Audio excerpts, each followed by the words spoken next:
મારા ગુજરાતના વાંઢા યુવાનો 2029 માં મારા ગુજરાતના વાંઢા યુવાનો માટે ભારતના વાંઢા યુવાનો માટે કમલેશભાઈ જી ગુજરાતના વાંઢા છે આખા ભારતના ભારત વાંઢા તો બધે હોય ને ખેતરમાં ઢાંઢા ગામમાં વાંઢા હોય અને વાંઢા ઘણા હોય છે સોસાયટીમાં આજુબાજુ કે ભાભી માર્કેટમાં જાવ કઈક લેતો આવું તાર મમ્મીને કે ને ભાઈ વાંઢા દયાળુ બહુ હોય પણ ખરેખર છતાંય વાંઢાની મોટી ટીમ છે. ભગવાનને પ્રાર્થના કરીએ કે આવતો પ્રોગ્રામ અમે કરવા આવીએ ત્યાં સુધી આમાં જેટલા વાંઢા હોય એમનું ગોઠવાઈ જાય. ખોટી ફિલ્ડિંગ ભરવી નહીં. બહુ ધ્યાન રાખજો. ફેસબુકમાં તમે રિંકલ સમજીને વાત કરો, 2 વર્ષ પછી રઘો નીકળે. હા, તમને યાદ છે ફેસબુકમાં તમે રિંકલ સમજીને વાત કરો 2 વર્ષ પછી રઘો નીકળે. એટલે ગીતાબેન પ્રેમની વાત કરી હતી ને અહીંયા યુવા હૈયાઓ બધા છે. પ્રેમ એટલે અત્યારે તમે સમજો એ પ્રેમ નહીં. પ્રેમ એટલે પરમાત્માની સાથે તમારો નાતો જોડી દો. પ્રેમ એટલે તમે તમારી જાત કરતા પણ વધુ કોકને ચાહો. બાકી ઓલો પ્રેમ નહીં સવારમાં આઈને હાંજે બાય.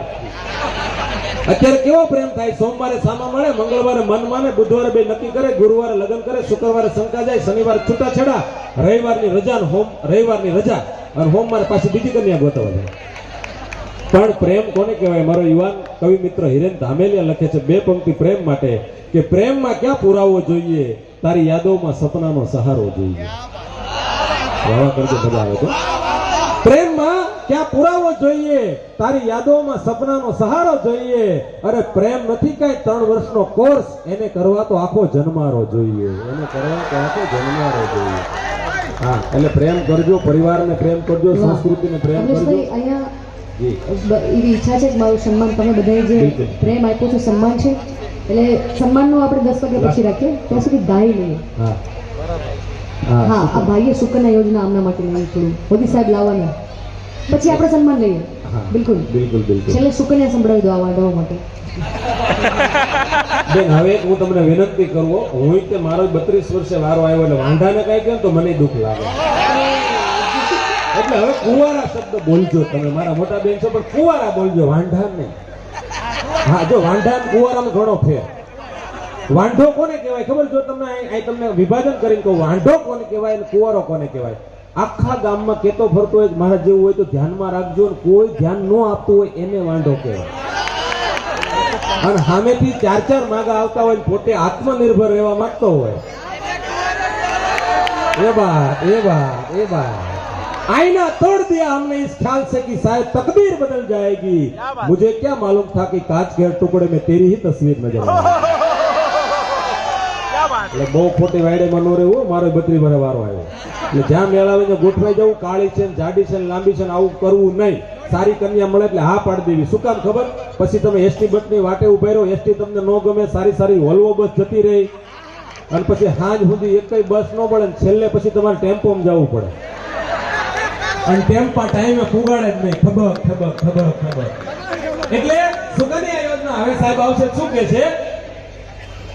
મારા ગુજરાતના વાંઢા યુવાનો માટે, મારા ભારતના યુવાનો માટે. આ તો મને ગુજરાત દેખાય કારણ કે ગુજરાતી છું ને એટલે મૂળ. અને અત્યારે એક ગુજરાતીને આખી દુનિયા દેખાય છે સાહેબ. હા, એક ગુજરાતીને આખું ભારતને વિશ્વની ફલક ઉપર લઈ જવાનો જેને પ્રયત્ન કર્યો. મોદી તમારું મલકમાં નિરાળું ગુંજે નામ, ઈ દેતાય ન થાય દામ, ઈ તો ભાજપનો કહેરી દીકલા. મોદી તમારું મલકમાં નિરાળું ગુંજે નામ. કેવા વડાપ્રધાન! એક ભાઈ મને કે તમે મોદી સાહેબના બહુ વખાણ કરો. મેં કીધું તમારા પપ્પાએ સારા કામ કર્યા તેનું લિસ્ટ આપો તો અમે એના વખાણ કરીએ. નહીં સાહેબ, સારું જે કરે, જો સહી है वो बात मैं बोलूंगा, पूरी हिम्मत के साथ बोलूंगा. साहिबो कदरदान, मैं सरस्वती शारदा का बेटा हूं, मैं कभी दिन को रात नहीं बोलूंगा, मैं कभी दिन को रात.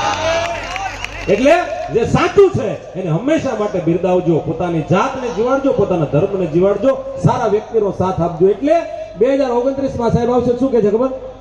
2029 માં મારા ભારતના વાંઢા યુવાનો માટે સાઉથ આફ્રિકા જઈ અને સુકન્યા યોજના લાવીને મારા ભારતના વાંઢાઓને પરણાવી દેવામાં આવશે.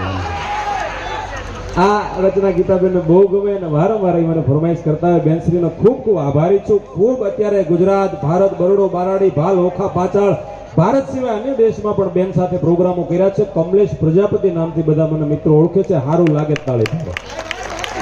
ઓળખે છે? હવે મને બધા ઓળખે છે, સારી રીતે ઓળખે છે. હા યુટ્યુબમાં સર્ચ કરજો કમલેશ